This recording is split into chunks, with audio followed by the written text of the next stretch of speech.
They call it the Children's Club, a program broadcast in prime time by Palestinian Authority TV. The images are familiar. The messages are not.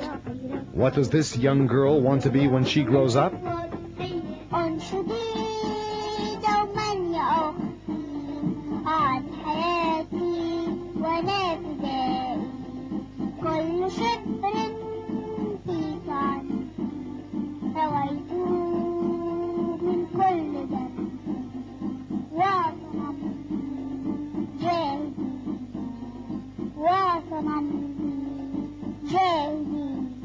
Five years after the Palestinians committed themselves to peace with Israel, this is what's on TV.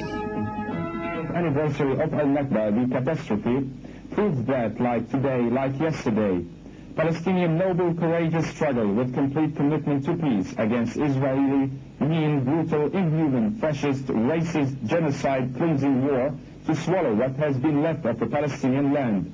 ومعي قلبي وعزمي للجهاد أشبال منتصرين عسلاح مدربين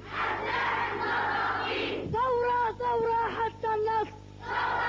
When PLO Chairman Yasser Arafat swore off violence and pledged to battle terrorism, hopes were raised that a new generation of children would be educated to reject conflict in favor of coexistence.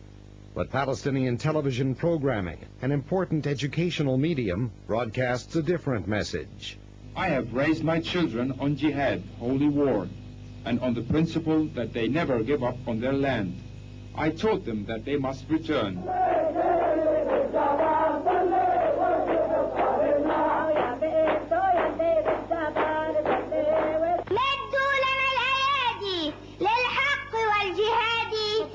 The Children's Club is produced by the Palestinian Ministry of Education and partially financed by American aid dollars. It looks like typical children's TV, but some of the content is anything but childish.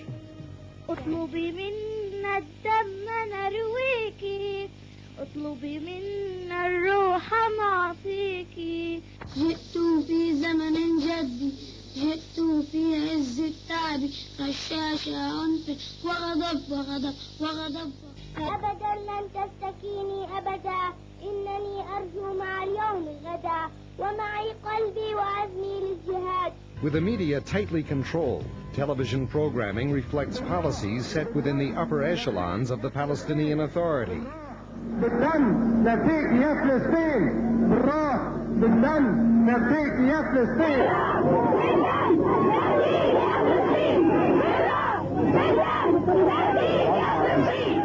In this program, a suicide bomber becomes a role model.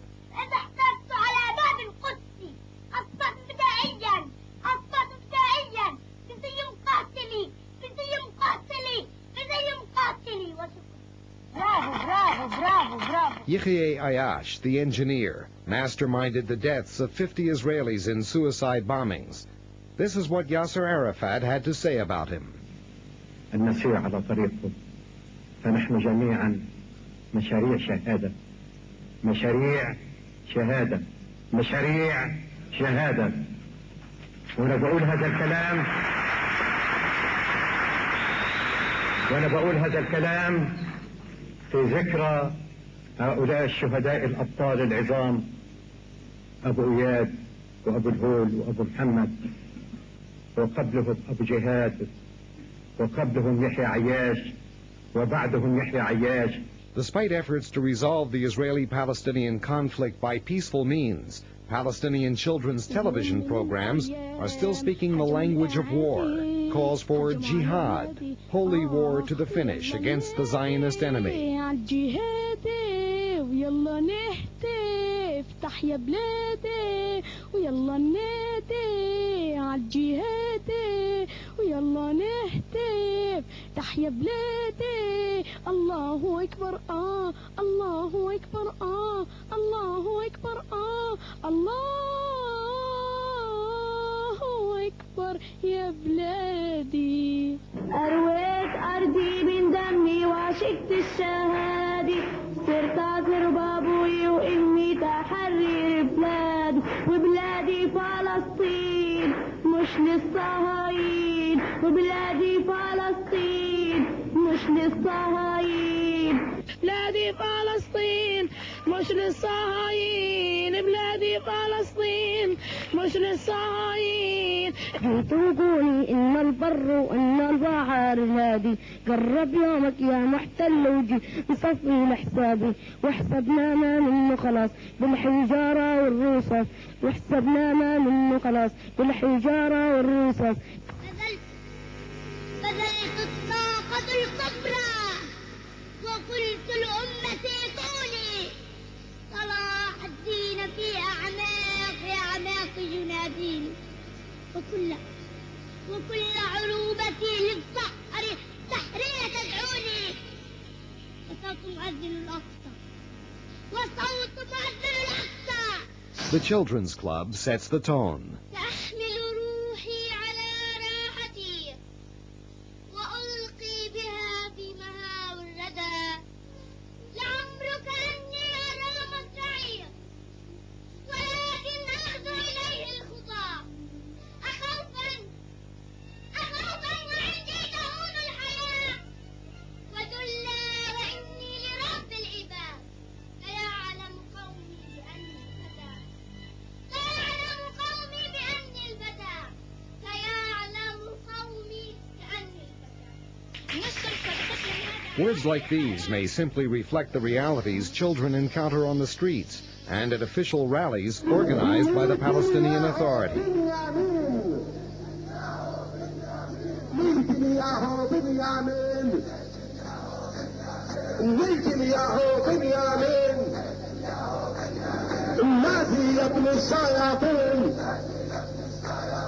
اسمع صوت الملايين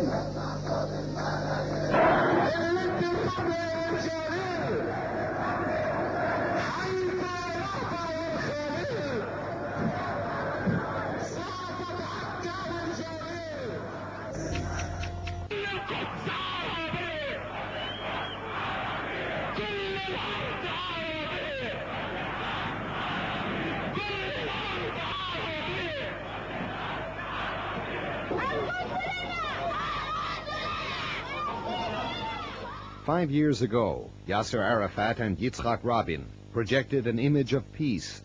In the 5 years since, Palestinian television has been broadcasting images like these. Israeli buses burned in effigy. Israeli towns burned in effigy. Palestinian leaders calling for jihad.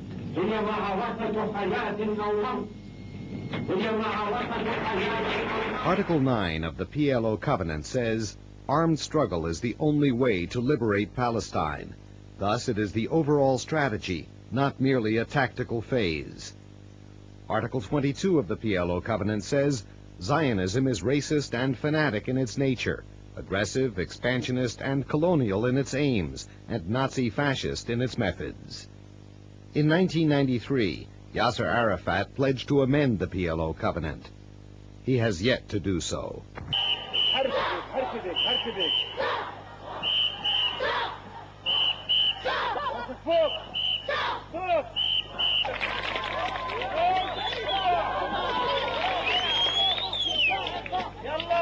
ومعي قلبي وعزمي للجهاد جهاد جهاد بلادنا علينا واجب بلادنا علينا واجب نحميها صغار وكبار نحميها صغار وكبار. أنا في المجموعة 500 أنا في المجموعة 500 أنا في المجموعة 500 أنا في المجموعة 500 أولادي الخمسة بدية أولادي الخمسة بداية أولادي الخمسة بدية أولادي الخمسة بداية أولادي يا بلادي أولادي يا بلادي في المجموعة الانتحارية المجموعة الانتحارية لا مجنزر ولا نصف مجنزر لا مجنزر ولا نصف